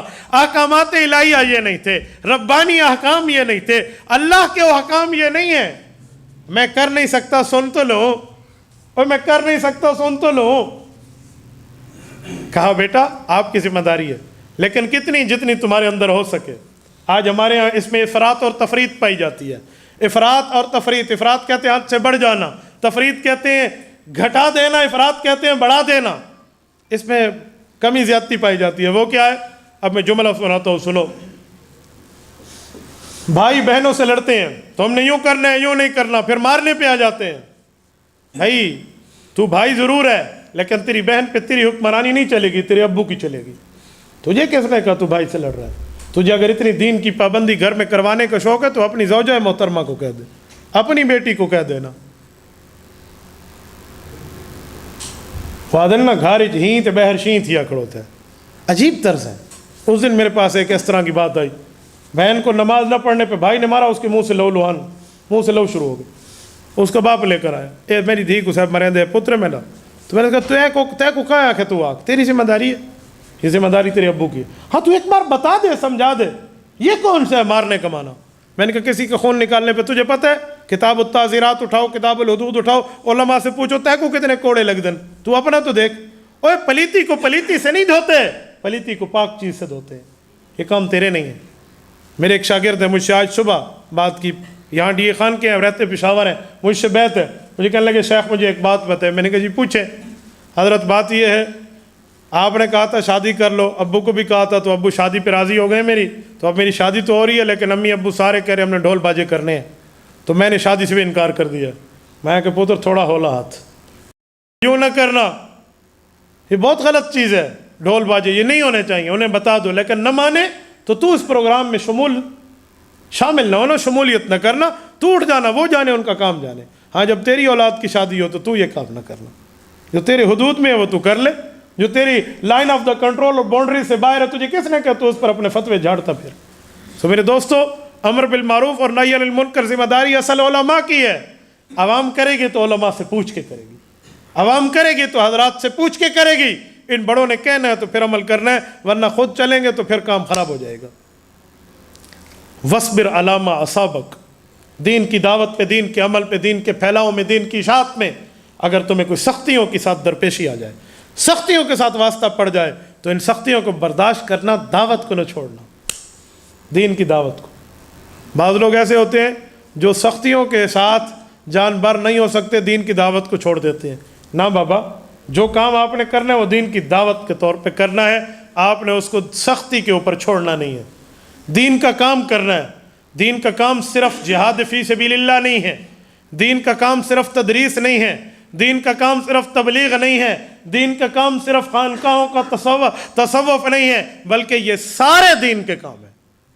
دین کسی ایک معاملے میں کار بند نہیں ہے، یہ سارے دین کے شعبے ہیں۔ دیکھو اس مسجد کے کئی دروازے ہیں، ایک بندہ کہے یہ تو دروازہ مسجد کہتے ہیں، یہ دروازہ مندرد ہے، کیسے ہو سکتا ہے؟ آج ہمارے اندر لڑائیاں پڑی تب ہیں جب میں میدان جہاد میں ہوں تو میں تبلیغ والوں کو کہتا ہوں انہیں تو دین کی پتہ ہی نہیں ہے، اور میں میدان تبلیغ میں ہوں تو میں جہادیوں کو کہتا ہوں یہ تو دین دے پتہ نہیں کیسے بڑھ گئے، اور میں مدرسے میں پڑھا رہا ہوں یا میں جہاد میں بیٹھا ہوں میں نے مدرسے والوں کو غلط کہہ دیا، اور اگر میں مدرسے میں ہوں میں نے اسلامی سیاست کرنے والوں کو غلط کہہ دیا، یا میں اسلامی سیاست میں ہوں تو میں نے خانقاہوں میں بیٹھے ہوئے ان شیوخ اور ان پیر طریقت حضرات کو غلط کہنا شروع کر دیا۔ نہ بابا نہ، ہر بندے نے دین کا کام کرنا ہے، اپنے مزاج کے مطابق کرنا ہے، یہ دین کے تمام شعبے ہیں۔ عبد الواحد نام ہاتھ کا بھی ہے، عبد الواحد نام کان کا بھی ہے، آنکھ کا بھی ہے، ناک کا بھی ہے، منہ کا بھی ہے۔ یہ نہیں تو کہ عبد الواحد بولتا تو زبان سے ہاتھ نہ کاپ دو، یہ نہیں ہوگا۔ دین کا کام سارے ہیں۔ سیاست اسلامیہ دین کا شعبہ ہے، تصوف خانقاہیں دین کا شعبہ ہے، مدارس اسلامیہ دین کا شعبہ ہے، تبلیغ دین کا شعبہ ہے، حق کا جہاد دین کا شعبہ ہے۔ ہو حق، ٹیررزم نہ ہو، کون منع کرتے؟ لیکن ہونا وہ چاہیے جو دیندار بتائے، جو دین بتائے، جو شریعت بتائے، اپنی خواہش پہ نہ ہو، اپنی خواہش پہ نہیں ہونا چاہیے۔ ایک جملہ کہتا ہوں، یہ بات آئی ہے تو وَاصْبِرْ عَلَىٰ مَا أَصَابَكَ پہ۔ میں کچھ دنوں پہلے اپنے کالج کے دوستوں سے بات کر رہا تھا۔ الحمدللہ میری کالج، یونیورسٹی اور مدرسہ دونوں تعلیموں میں چلا بھی ہوں اور دونوں سے یاری بھی ہے۔ ایک طالب علم نے ایک بات کی کہ مولانا ایک جملہ کہوں، میں نے کہا جی کہہ دیں، آپ کا کسی سیاسی جماعت سے تعلق؟ میں نے کہا میں تو دینی کام میں آپ کے سامنے ہوں۔ کہتے اچھا پھر آپ سے ایک مسئلہ پوچھتا ہوں۔ میں نے کہا جی پوچھیں۔ پوچھنے کے دوران اس نے ایک جملہ کہا کہ ٹھیک ہے آپ سیاسی نہیں ہیں لیکن میں علماء کی قدر کرتا ہوں، سیاسی علماء کی قدر نہیں کرتا۔ میں نے اسے کہا مسئلہ تمہیں بتاؤں گا لیکن تمہارا یہ جملہ ٹھیک نہیں ہے۔ کہتے کیوں؟ دین کا عالم ہونا چاہیے نا، علم بتائے، علماء کی تو ہم قدر کرتے ہیں، سیاسی علماء کی نہیں کرتے۔ میں نے کہا تجھے پتہ ہے یہ جملہ سب سے پہلے کس نے کہا تھا کہ علماء کی قدر کرو، سیاسی علماء کی نہ کرو؟ مجھے تو نہیں پتہ۔ میں نے کہا جب نہیں پتہ تو تو نے یہ کس کا جملہ بولا ہے؟ تجھے پتہ ہے؟ میں ریفرنس دیتا ہوں، میں ایویڈنس دیتا ہوں، میں ثبوت دیتا ہوں، میں حوالہ دیتا ہوں کہ یہ قادیانیوں نے کہا تھا۔ آپ میں سفید ریش بزرگ جو بیٹھے ہیں نا، جنہوں نے 70s کا ایریا دیکھا ہے، 71 72 73 74، یہ میری اس بات کے گواہ ہیں۔ بھائی عتیق صاحب بھی میری تائید فرمائیں گے اور اس طرح باقی حضرات۔ 7 ستمبر 1974 کی لیجسلیٹو اسمبلی میں اس وقت کے سربراہ سلطنت جناب ذوالفقار علی بھٹو صاحب کی قیادت میں مسلمانوں کا اور قادیانیوں کا اسمبلی، قومی اسمبلی کے اندر مناظرہ ہوا تھا۔ قادیانی کہتے تھے ہم مسلمان ہیں، حضور کے بعد نیا نبی آئے گا۔ مسلمان کہتے تھے ہم مسلمان ہیں، حضور کے بعد نیا نبی نہیں آ سکتا، ختم نبوت ہے۔ 13 دن بحث چلی اور اسمبلی کے لوگوں کو مسلمانوں نے منوایا کہ قادیانی کافر ہیں، یہ رسول اللہ کے بعد نیا نبی مانتے ہیں۔ آج رب العزت کا کرم، اللہ کا فضل، اللہ کا احسان، کانسٹیٹیوشن آف دا پاکستان، اس میں اپارٹمنٹ ہوئی ہے، اس میں ترمیم ہوئی، اس میں یہ لکھ دیا گیا کہ قادیانی جو رسول اللہ کے بعد نیا نبی مانتا ہے اس کا اسلام سے کوئی تعلق نہیں۔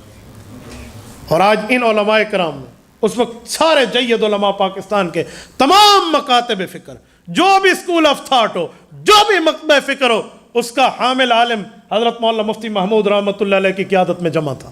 اللہ ان کی قبروں پہ کروڑوں اربوں رحمت نازل فرمائے۔ تو علماء کرام نے قادیانیت کو وہ جیسے سرائے کی جادہ نے نتھ پا دیتی ہے، ان کو وہ نکیل ڈالی کہ قادیانی آج کلمے کی دعوت نہیں دے سکتا، ورنہ قادیانی حضور کے نام پہ قادیانیت کی اشاعت کرتا، محمد الرسول اللہ کے عشق کے لوگوں کو قادیانیوں کی بے ایمانیاں سکھاتا۔ ان سیاسی علماء کرام نے قادیانیت کا راستہ روکا، ورنہ امیر شریعت سید عطا اللہ شاہ بخاری رحمہ اللہ نے اپنے دور میں کیا کام نہیں کیا۔ 10,000 علماء عوام کی قربانی دی ہے، لیکن مسئلہ اسمبلی سے نہیں منوا سکے، یہ مولانا مفتی محمود رحمہ اللہ نے منوایا۔ تو میں نے کہا بیٹا اس وقت قادیانی جب ذلیل ہو کر اس ملک سے نکلے تھے، اور آج تم جانتے نہیں علماء نے ایسا بھگایا ہے، اس وقت انہوں نے کہا تھا کہ ایک شوشہ ایسے چھوڑو تاکہ مسلمانوں کی نیو جنریشن، آنے والا طبقہ، 70-74 کی بات نہیں، ان نے 2000 کو دیکھ کر کہا بعد میں آنے والے لوگ، 30-40 سال کے بعد کے آنے والے نوجوان یہ جملہ کہہ دے کہ ہم علماء کو تو مانتے ہیں، سیاسی علماء کو نہیں مانتے. یہ جملہ کہہ دے گا نوجوان، نیو جنریشن، نایا خون علماء سے ہٹ جائے گا اور سیاست میں ان کا لینا دینا نہیں ہوگا. ہم جو مرضی آئے قادیانی گل کھلاتے رہیں گے. یہ ان قادیانیوں کو جملہ تھا، بیٹا جو تو منہ سے کہہ رہا ہے. اس نے ایسے ٹیک جا کے لگائی کوشش. اچھا، میں نے کہا جی ہاں پتر، تجھے یہ بھی نہیں پتا بیانیہ کس کا ہے اور تو کیا کہہ رہا ہے؟ وہ میرے نوجوان، تجھے ہو کیا گیا ہے؟ تبلیغ کے علماء نے قادیانیوں کو کافر اقلیت قرار نہیں دلوایا تھا، جہادیوں نے قادیانیوں کو کافر اقلیت قرار نہیں دلوایا تھا، خانقاہوں کے پیروں نے نہیں دلوایا تھا، مدرسے کے مدرسین نے نہیں دلوایا تھا. ان سیاسی علماء کرام نے قادیانیت کو نکیل ڈالی تھی. کہتے مجھے سمجھ آ گیا. میں نے کہا اس لیے مخالفت کرنی ہے تو سیاسی کر، یہ جملہ نہ کہ علماء کی قدر کرتا ہوں سیاسی علماء کی نہیں. علماء بھائی ہیں، وہ مدرسے میں بیٹھے ہوں. علماء آپس میں بھائی ہیں، وہ خانقاہ میں بیٹھے ہوں. علماء آپس میں بھائی ہیں، وہ تبلیغ میں چل رہے ہوں. علماء آپس میں بھائی ہیں، وہ جہاد فی سبیل اللہ کے فریضے میں ہو. علماء ہمارے بھائی ہیں، چاہے وہ اسمبلی میں اسلامی سیاست کر رہے ہوں. میں نے کہا آپ جو بھی کہو، لیکن میں نے گونگا شیطان نہیں بننا کہ چل تو 4 روپے ہماری مسجد کو چندے کے دیتا ہے تو میں اسی لیے چپ ہو کے تیری بات مان لوں. نہ بابا نہ، ہم حق بات کرنے والے ہیں. میں ابھی حکیم لقمان کی نصیحت سنا چکا ہوں کہ سچی بات پر قائم رہو، اللہ تمہیں عزتوں سے نوازے گا. تو مجھے وہ اسکول کالج کے لڑکے کہتے ہیں استاد جی شکر ہے آپ نے سمجھا دیا، ہم کہاں تک پہنچے. میں نے کہا بیٹا قادیانیوں نے 40 سال سامنے رکھے تھے، آج قادیانیوں کو کافر اقلیت قرار ہے تو تقریباً 40 سال ہو گئے ہیں. تو اسی لیے وہ ان کی ریشہ دوانیاں چل پڑی ہیں اور آج مسلمان اسلام کا نام لیوا، نمازیں پڑھنے والا، مسجد آباد کرنے والا، وہ کہہ رہا ہے علماء کی تو قدر کرتا ہوں سیاسیوں کی نہیں کرتا. بیٹے جملہ اہل اسلام کا نہیں تھا، قادیانیوں کا تھا. تو اسی لیے وَاصْبِرْ عَلَىٰ مَا أَصَابَكَ، جو تکلیفیں آئیں اس پہ صبر کرو. دین کی دعوت ہے نہیں چھوڑو، دین کی دعوت میں سارے شعبے ہیں. إِنَّ ذَلِكَ مِنْ عَزْمِ الْأُمُورِ، فرمایا بیٹا جو دین کی دعوت نہ چھوڑے، تکلیفیں برداشت کرے، یہ ہمت والوں کے کام ہوا کرتے ہیں. إِنَّ ذَلِكَ مِنْ عَزْمِ الْأُمُورِ، یہ ہمت والوں کے کام ہوا کرتے ہیں. اپنوں کے نشتر سہ لینا، ٹکرانا فقط بیگانوں سے، یہ ہمت والوں کے کام ہوا کرتے ہیں. ان سب کی مخالفت سن کے پھر بھی ان کے لیے کام کرنا، یہ ہمت والوں کے کام ہوا کرتے ہیں. ان ذالک من عزم الامور ولا تصعر خدک للناس، یہ اگلی نصیحت فرمائی. کہا بیٹا کبھی کسی سے گفتگو کرنا ہو تو غصے میں اپنی گالوں کو پھونک نہ لینا کہ میں تو بڑا 30 31 32 33 مار خان ہوں اور پتہ نہیں یہ کیا ہے. یوں نہ کرنا. تکبر سے اپنے آپ کو خالی کرنا، عجب سے اپنے آپ کو خالی کرنا، کبر سے اپنے آپ کو خالی کرنا. اللہ رب العزت کی چادر ہے تکبر، اس میں ہاتھ نہ ڈالنا. وَلَا تُصَعِّرْ خَدَّكَ لِلنَّاسِ، اپنے چہرے کو عوام کے لیے خوش تر رکھنا، خوشگوار رکھنا، بہت اچھے رکھنا، کیونکہ ہنس کے کسی سے ملنا بھی تو ایک صدقہ ہے نا. تو کہا اس صدقے کا متصدق رہنا، اور تیری چلنے کے انداز بھی لوگوں کو سمجھائیں. وہ کیا؟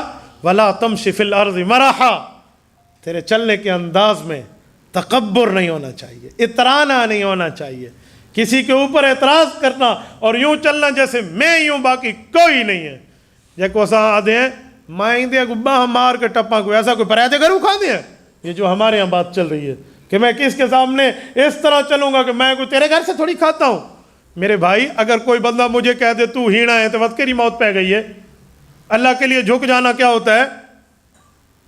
علامہ اقبال رحمۃ اللہ علیہ فرماتے ہیں کہ اگر عزتیں چاہتے ہو تو پہلے بڑوں کے سامنے جھکنا سیکھو کہ دانا خاک میں مل کر گلے گلزار بنتا ہے. جس آم کو کھا کے کہتے ہیں واہ بڑا میٹھا آم ہے، بڑا میٹھا سیب ہے، کیا بات ہے اس مالٹے اور کینوں کی، کیا بات ہے اس کیلے کی، کیا بات ہے اس ناشپاتی کی، کیا بات ہے اس پھل کی.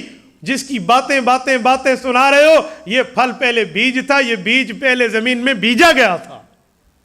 کہ دانا خاک میں مل کر گلے گلزار بنتا ہے، یہ تمہیں تب مل رہا ہے. تو جھکنا سیکھ، تو بڑوں کے سامنے بولنا سیکھ رہا ہے، تو کسی کے اوپر اعتراض کرنا سیکھ رہا ہے. نہ بیٹا نہ، اپنے چلنے پھرنے اٹھنے کے انداز کو دیکھ. وَلَا تَمْشِ فِي الْأَرْضِ مَرَحًا. اور پھر کیا فرمایا؟ ایک اور جگہ ہے إِنَّكَ لَن تَخْرِقَ الْأَرْضَ وَلَن تَبْلُغَ الْجِبَالَ طُولًا. نہ زمین پاڑ سکتا ہے، نہ پہاڑوں کی بلندیوں پر جا سکتا ہے. تو ہے جو پیٹ میں پیشاب کو اٹھائے ہوئے گھوم رہا ہے. تیرا کیا کام تو دوسرے پر اعتراض کرتا، پھر دوسرے کو اپنے سے اچھا سمجھ. إِنَّ اللَّهَ لَا يُحِبُّ كُلَّ مُخْتَالٍ فَخُورٍ. رب العزت خود پسند کو اور اترانے والے کو، تکبر کرنے والے کو کبھی پیار کی نگاہ سے نہیں دیکھتے. یہ تکبر چھوڑ دے. وقصد فی مشیک، میانہ روی سے چلنا سیکھ. نہ زیادہ بھاگ کے جا اور نہیں زیادہ تو سست روش اختیار کر، بلکہ درمیانی چال میں چلنا سیکھ. اس کی وجہ کیا ہے؟ کہ بیٹا اس کی ایک وجہ یہ ہے کہ تیرے اندر وقار پیدا ہو جائے گا، تیرے اندر متانت، تمانیت پیدا ہو جائے گی. اس کے تحت علماء نے مسئلہ لکھا ہے کہ جماعت کی نماز کھڑی ہو، تم دور سے آ رہے ہو تو بھاگ کے نہ جاؤ کہ مجھے رکوع مل جائے. نہیں، بھاگ کے نہیں جانا، وقار سے، اطمینان سے، تسلی سے جاؤ. جتنی نماز مل جائے تو لے لو، جو رہ جائے اس کو کھڑا ہو کر بعد میں پورا کر لو. یہ حدیث پاک ہے. فرمایا بھاگ کے جماعت کی نماز میں آپ نے شریک نہیں ہونا. اس کے کئی فوائد ہیں. ہو سکتے بھجدے ویلے پیر مہاڑی تے لگے تو چلو جی بسم اللہ، نہ وضو راسی تے نہ کئی بلا منہ چ خون لو لوہان ڈاکٹر صاحب سوا لو تو کیا بات ہو جائے گی بھاگنے میں. ہو سکتا ہے کہیں دا پیر تل کے ندا دفعہ سنی بیٹھے ہیں. اس کے علاوہ اور بھی ہو سکتا ہے لوگ کہیں گے یہ تو فرشتوں کا ماحول ہے. ہمیں کہتے ہیں فرشتوں کے ماحول میں ہون مول جب دھرو کڑی ماری کھڑوتا ہے، میری آمڑیاں تے ونجڑیاں دیکھ، اے وہ حال ہو سی. تو اسی لیے بھاگنے کو چھوڑیں، عزت اور احترام سے آئیں، وقار اور متانت سے آئیں، تاکہ پتہ چلے ہم دربار الہی بادشاہوں کے بادشاہ کے دربار میں پیش ہونے آئے. عزت اور احترام سے ہو. وقصد فی مشیک وغضض من صوتک. وغضض من صوتک اس کا معنی اونچا نہ بولو. اس کے تحت علماء نے سمجھایا کہ اونچا بولنے اور نہ بولنے کے کچھ قواعد ہیں. وہ کیا ہے کہ جب مجمع ہو اتنا اونچا بولو کہ ان کی ضرورت پوری ہو جائے. اتنا اونچا نہ بولو جس سے ضروریت سے بھی زیادہ ہو، ضرورت سے بھی زائد بولو. شیخ الاسلام مفتی تقی عثمانی صاحب توضیح القرآن میں لکھتے ہیں کہ جو بندہ سپیکر کھول کے گفتگو کرتا ہے اور اس کے سامنے مجمع نہیں ہے، وہ صرف لوگوں کو سنانے کے لیے کرتا ہے، وہ اس آیت میں آتا ہے، اس سے پرہیز کرنی چاہیے. ابھی میرے بھائی سپیکر لگا رہے تھے کہ خواتین سنیں گی. میں نے ان سے پوچھا کہ خواتین کا مجمع ایک جگہ جمع ہے؟ انہوں نے کہا جی نہیں، گھروں میں اپنا کام کر رہی ہیں. میں نے کہا پھر مجھے اس آیت کے زمرے میں نہ لاؤ، پھر کیا ضرورت ہے میں سناتا پھروں. یا تو خواتین کا اجتماع ہوتا، ایک جگہ خواتین اکٹھی ہونے کا اہتمام ہوتا، پھر ہم اس جگہ اسپیکر کا انتظام کرتے. یہ کیا ہے کہ میرا جملہ سارے سننا شروع کر دیں؟ نہیں، انہیں سناؤ جو آپ کے سامنے بیٹھے. وغضض فی صوتک، وغضض من صوتک، اپنی زبان کے معاملات کو یوں رکھ، نہ اتنا پھاڑ کے بولنا، اتنا آہستہ بول. بعض لوگ آہستہ آہستہ آہستہ چینگ چینگ کے لیندن، وہ آہستہ بولنا صوفیت سمجھتے ہیں. والا آپ پوچھنا مجھے سائیں کیا کھاوے، یوں بھی نہ کرے، نہ کسی کو تکلیف نہ دے. یہ صوفی تھوڑی ہے. تو اتنا نہ آہستہ بولیں نہ اتنا اونچا بولیں، درمیانی بولیں. وغضض من صوتک، اونچا بولو گے تو ان انکر الاصوات لصوت الحمیر. اونچا بولنا، غلط بولنا، برا بولنا تو گدھوں کی عادات ہوتی ہے. تم تو اشرف المخلوقات، تم تو انسان ہو. یہ ہمیں سمجھایا جا رہا ہے، غیرت دلائی جا رہی ہے. یہ مقام غیرت ہے. اونچے بولنے تو ہونی کی ہیں. آپ تو مسلمان ہو، آپ تو انسان ہو، آپ تو اللہ ابن آدم ہو، اولاد آدم ہونے کے اپنے معاملات کو دیکھو اور اپنے آپ کو ٹھیک رکھا کرو. اور میرے دوستو، یہ جو ابھی ایک آیت گزری ہے، یا بنی انہا ان تکو، یہ جو آیت گزری ہے، مثقال حبۃ من خردل، کہ ایک رائی کے دانے کے برابر بھی کوئی نیکی یا برائی ہو. اور رب کی طاقت یہ ہے کہ اللہ اسے پوری زمین میں، پورے آسمان سے، پہاڑوں کی چٹانوں پر اسے ڈھونڈ کے لائیں گے اور لے کر آئیں گے اور تمہیں وہ دکھائیں گے. یہ رب کی طاقت ہے. اس کے تحت ہمارے علماء کرام نے لکھا ہے کہ کسی بندے کی کوئی چیز گم جائے تو اس کو دوبارہ ڈھونڈ لینے کا ایک وظیفہ ہے. وہ وظیفہ یہ ہے کہ 11 مرتبہ انا للہ و انا الیہ راجعون پڑھا جائے. اس کے بعد ایک مرتبہ یہی آیت پڑھی جائے، یا بنی ان تک مثقال حبۃ من خردل فتکن فی صخرۃ او فی السماوات او فی الارض یأت بها اللہ ان اللہ لطیف خبیر. ایک بار یہ پڑھا جائے تو اس کی فضیلت سے اور اس کی برکت سے اللہ گمشدہ چیز دوبارہ ملا دیتے. ہمارے حضرات بڑے بتایا کرتے تھے کہ درجنوں مرتبہ ہمارا تجربہ ہے، درجنوں مرتبہ جو چیز گم جاتی تھی اور اس کو ہم ان آیات سے دوبارہ ڈھونڈ لیا کرتے تھے. اور یہ ہمارے لیے بہت زیادہ فرماتے ہیں آسان ہوا کرتا تھا. تو یہ رکوع میں سے کچھ باتیں تھیں، کچھ احکام تھے جو میں نے آپ کی خدمت میں رکھے ہیں. اللہ آپ کو ہمیں صراط مستقیم عطا فرمائے. دین کی خاطر اللہ ہمیں اکٹھا ہونے کی توفیق عطا فرمائے. اللہ اس مسجد کو مسجد نبوی کے اعمال سے منور فرمائے. اقول قولی ھذا واستغفر اللہ وآخر دعوانا ان الحمد للہ رب العالمین.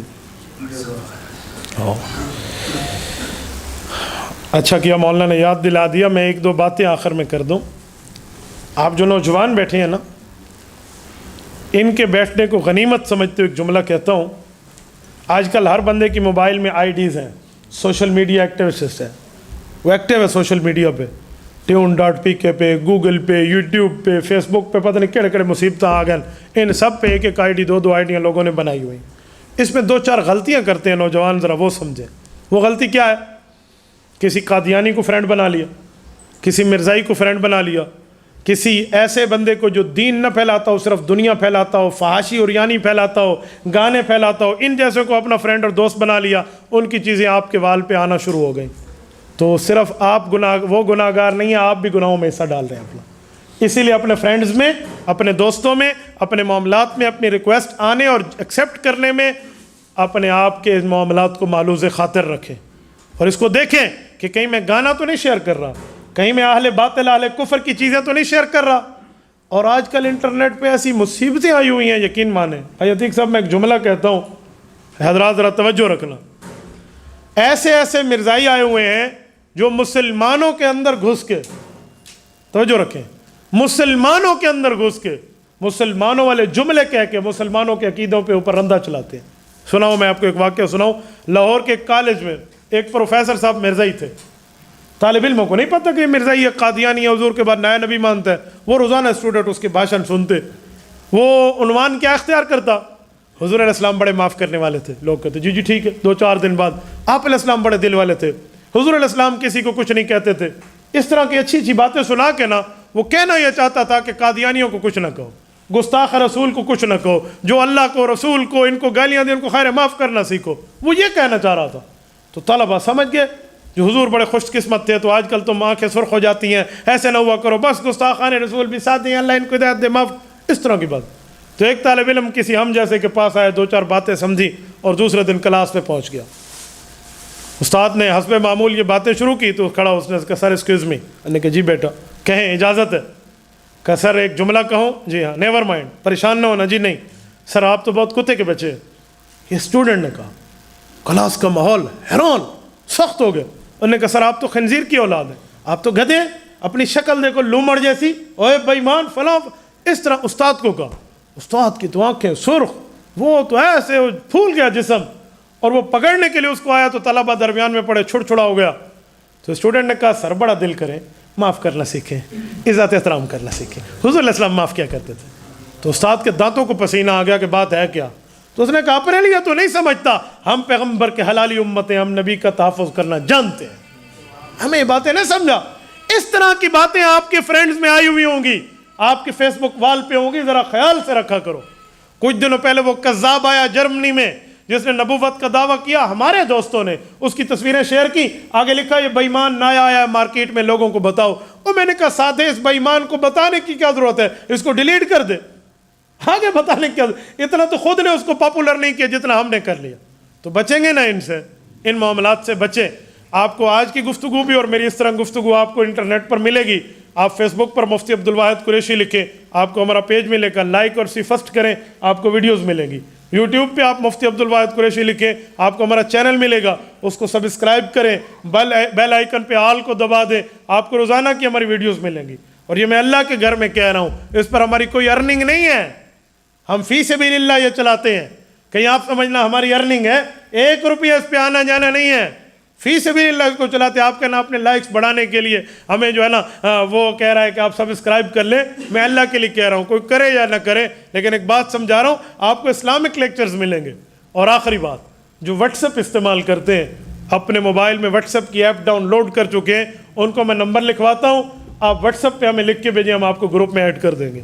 آپ کو روزانہ کے بیانات ملیں گی, روزانہ کی چیزیں ملیں گے. یہ نمبر اپنے پاس لکھ لیں اپنے موبائل میں. جو واٹس ایپ جانتے ہیں نا وہ لکھیں, جو واٹس ایپ نہیں جانتے وہ بس خاموشی سے سنیں. اس کی وجہ کہ ایک بوڑھے بزرگ مجھے کچھ دنوں پہلے کہنے لگے, پوترے واٹس ایپ کیسے ہوتا ہے؟ میں کہ چاچا تے کو دسنا بڑا اوکھا ہے, بس تو چپ کر کے آگ میں کئی شے ہوندی ہے, حق کہتے سچ ہے. تو جس کو پتہ ہے وہ لکھے, اور جس کو نہیں پتہ وہ کہے حق ہے اور سچ ہے. 0333 998 7709 0333998709 اور کل ہفتہ ہے. ہفتے ہر مہینے کے آخری سنیچر جیسے کل آ رہا ہے ہمارے یہاں ماہانہ خانقاہ اجتماع ہوتا ہے مسجد کریمیہ گلی قریشیاں والی مسلم بازار میں. کس بازار میں؟ غیر مسلم نہیں، مسلم بازار میں. یہ یاد کرانے کے لیے کہہ رہا ہوں. ہمارے یہاں مغرب تو عشاء ہر مہینے ہوتا ہے، مہینے میں ایک دن. اب کل مہینے کا آخری ہفتہ ہے تو کل ہوگا. آپ کل مغرب ہمارے پاس تشریف لائیں، انشاءاللہ عشاء میں ختم ہو جائے گا. جزاکم اللہ تعالی.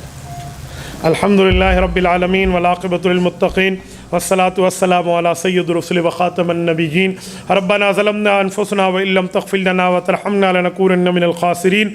ربنا آتنا فی الدنیا حسنہ وفی الآخرۃ حسنۃ وقنا عذاب النار وادخلنا الجنۃ مع الابرار یا عزیز یا غفار یا ارحم الراحمین. وصلی اللہ تعالی علی خیر خلقہ محمد وعلی آلہ واصحابہ اجمعین. اللہ اللہ اللہ اللہ